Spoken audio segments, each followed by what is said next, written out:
আপনি যাই করেন আপনার তো রপ্তানি করতে হবে। ইদার আপনি ডোমেস্টিক মার্কেটটাকে হালাল মার্কেটে ধীরে ধীরে কনভার্ট করবেন এবং বাইরের জন্য হালাল মার্কেট খুঁজবেন, মার্কেটটা তৈরি করবেন। তো রপ্তানি করতে হলে আগে রপ্তানি সক্ষমতা দরকার, আর রপ্তানির সক্ষমতা বৃদ্ধির জন্য আপনার দরকার বেশি বেশি বিনিয়োগ, আর সেই বিনিয়োগের জন্য দরকার বিনিয়োগের কাঙ্ক্ষিত পরিবেশ তৈরি করা। সেই কাঙ্ক্ষিত পরিবেশের একটা উপাদান হচ্ছে অর্থ, ফিন্যান্স।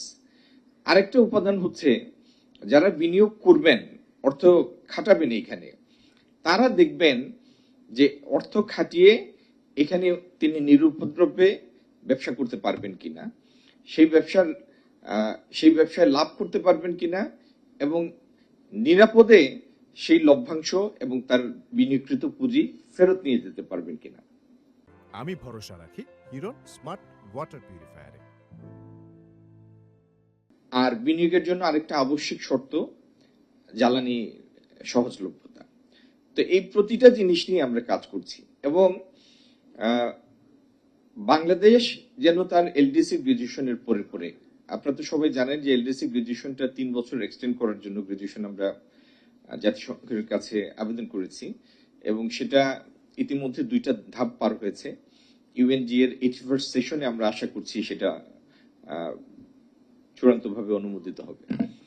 কিন্তু 3 বছর পরে গ্রাজুয়েশন করার পরে বাংলাদেশের সেই গ্রাজুয়েশন ডেভেলপিং কান্ট্রিতে সেই গ্রাজুয়েশনটা যেন স্মুথ এবং সিমলেস হয়, সেই জন্য বৈশ্বিক বাজারটার কাছে আমাদের অ্যাক্সেস দরকার, প্রবেশাধিকার দরকার।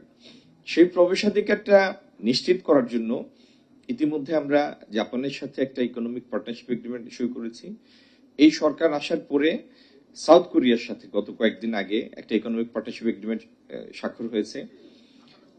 As you rightly said that Indonesia is also interested to get into an PTA with Bangladesh. আমরা ইন্দোনেশিয়া, মালয়েশিয়া সাথেও আগামী দিনে এফটিএ তে যাব। এছাড়াও আরো 10-12টা দেশের সাথে আমাদের এফটিএ নেগোসিয়েশন চলমান। ইউরোপিয়ান ইউনিয়নের সাথেও হয়তো মাসখানেক পরে আমাদের আনুষ্ঠানিকভাবে আলোচনা শুরু হবে ফ্রি ট্রেড এগ্রিমেন্টের জন্য।